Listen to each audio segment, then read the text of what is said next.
नमस्कार दर्शक बंधु मु सौम्यरंजन प्रधान आपण मानक कृषि टेक कार्यक्रम को स्वागत करुँची। आज दर्शक बंधु आमर आज आम जाना जे केमी आम कृषिजात द्रव्य पर आज आम भैल्यू एडिशन कर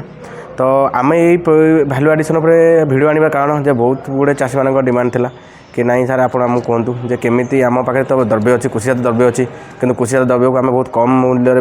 बजार में बिक्री करुचे। तो आज आम केमी से कृषिजात द्रव्य को भैल्यू एड कर तार मूल्य को बढ़ाई पार तो से नहीं आमर फार्म फास्ट प्रकल्प तरफ आज गोपीनाथपुर ग्राम में गोटे प्रशिक्षण कार्यक्रम दिया जो थी कि आम बहुत गुड़े चाषी से विशेषकर महिला चाषी मैंने अच्छा कहीं से जानते आप महिला चाषी मैंने आमर एसएचजी ग्रुपर भी मेम्बर अच्छा तो खाली ये महिला चाषी नुह सब महिला पुरुष सबू चाषी ये भिडियोटी आप बहुत गुरुत्वपूर्ण। चलते आम जाना जे से ट्रेनिंग प्रोग्राम से प्रशिक्षण कार्यक्रम जे केमी आम कृषिजात द्रव्य को भैल्यू एडिशन तार भैल्यू तार मूल्य वर्धित कर आम मार्केट बिक्री बहुत अधिक उपार्जन कर। तो चलते आम आज देखा जे भैल्यू एडिशन केमी कर से रिलेटेड से प्रशिक्षण कार्यक्रम से भैल्यू एडिशन रिलेटेड आमर साइंटिस्ट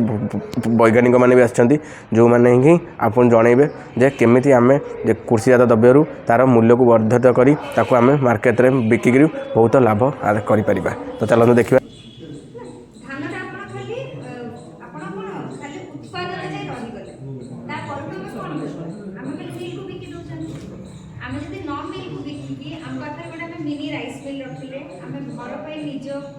चाउल टिके कले जो खुद बाहर से यूज कले से जो ब्रांड बाहर चोकड़ जोटा कह से चोकड़ गाई पाई कले कि आजिकल आपड़ प्रोटीन कंटेंट बहुत अधिक आप देखिए आजिकल राइस ब्रांड कुकीज आसुची बिस्किट आसुची चिप्स आसुची हेल्दी कौन कहीं प्रोटीन अच्छे जोटा कि आम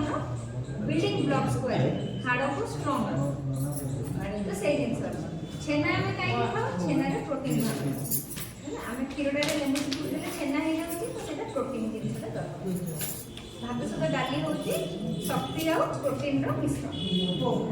तो ये जो वैल्यू एडिशन अच्छी जो मैंने बहुत स्पेसिफिक अच्छे स्पाइसेस तो से बाम पटे दीटा मेसीन रखा है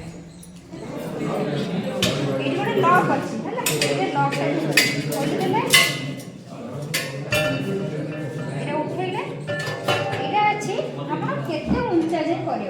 बहुत छेना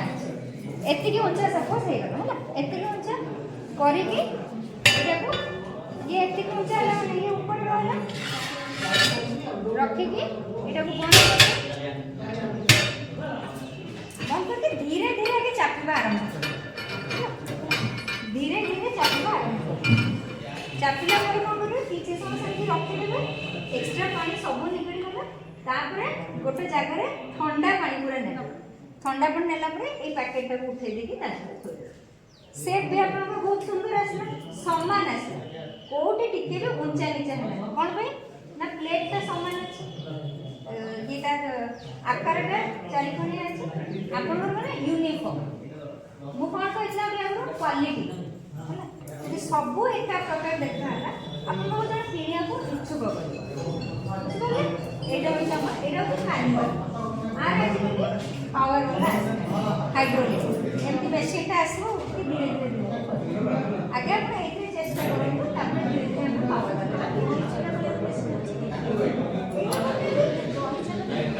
एबे आमे देखिले केमिति पनीर फ्रेश पनीर मेसीन द्वारा पनीर प्रस्तुत करा जिवो। तो एबे आमे आउ गोटे मेसीन देखिबा जे कि हम पल्वराइजर मेसीन जोटा भी चालू देखो दर्शक बंधु। तो यही मेसीन द्वारा कौन देखते एबे हमर बुटरू हमर बेसन तैयार होची मेसीन नु किंतु यही मेसीन साहाय्य आपण खाली बुटरू बेसन नुहे ता सहित आपण विभिन्न प्रकार स्पाइसेस प्रोडक्ट जेमिति कि लंका गुंड हो हल्दी गुंड हो धनिया गुंड हो हमर गोटा मसला गुंड हो आपण यही मसला गुंड सब करि परिबे जहा द्वारा कि आपण जदि यही मसलार र मटेरियल प्रोडक्शन करूँगी जी टंका पाँच आयादर करने द्वारा आठू अधिक टंका पाइपर भल पैकेज कर मार्केट बिकिपारे अधिकरू अधिक लाभान्वित आपरे। तो दर्शक बंधु आम दुईटी मेसीन आपको देखिलु आम एंटरप्राइज मॉड्यूल आम प्रशिक्षण कार्यक्रम गोटे हूँ पनीर प्रेस मेसीन जो थे कि आप देखिले जानिले केमी पनीर तैयारी हम आउ गोटे हूँ पल्वराइजर मेसीन जो थे कि आपण मैंने देखिले केमी विभिन्न प्रकार मसला गुंड बेसन आदि प्रस्तुत हो ହେଇପାରିବ। ତ ଯଦି ଦର୍ଶକ ବନ୍ଧୁଗଣ ଆପଣଙ୍କୁ ଏ ଭିଡ଼ିଓଟି ଭଲ ଲାଗିଛି, ଏଥିରୁ ଯଦି ଆପଣ କିଛି ଶିଖିବାକୁ ପାଇଛନ୍ତି, ତ ଦୟାକରି ଏ ଭିଡ଼ିଓଟିକୁ ଲାଇକ୍ କରନ୍ତୁ, ସେୟାର କରନ୍ତୁ ଆଉ ଆମ ଚ୍ୟାନେଲକୁ ସବସ୍କ୍ରାଇବ୍ କରିବାକୁ ଜମା ଭୁଲିବେନି। ଯଦି ଆପଣମାନେ ଏଇଭଳି ଆହୁରି ଅନେକ ଇନଫର୍ମେଟିଭ୍ ଭିଡ଼ିଓ ଜାଣିବାକୁ ଚାହୁଁଛନ୍ତି କୃଷି କାର୍ଯ୍ୟ ସମ୍ବନ୍ଧରେ, ତ ଆପଣମାନେ ମଧ୍ୟ ଆମକୁ କମେଣ୍ଟ କରିପାରିବେ, ଏଥିରେ ଲେଖିପାରିବେ ନାହିଁ ସାର୍ ଆମକୁ ଏଇ ବିଷୟରେ ଜଣାନ୍ତୁ। ସେ ତ ଆମେ ଚେଷ୍ଟା କରିବୁ ଆପଣମାନଙ୍କୁ ଭଲ ଭଲ ପ୍ରଶିକ୍ଷଣ ଭିଡ଼ିଓ, ଭଲ ଭଲ ଶିକ୍ଷଣୀୟ ଭିଡ଼ିଓ କୃଷି କାର୍ଯ୍ୟ ଉପରେ ଦେବା ପାଇଁ। ତ ଆପଣମାନେ ଦେଖିଲେ ରହୁଛୁ, ଧନ୍ୟବାଦ।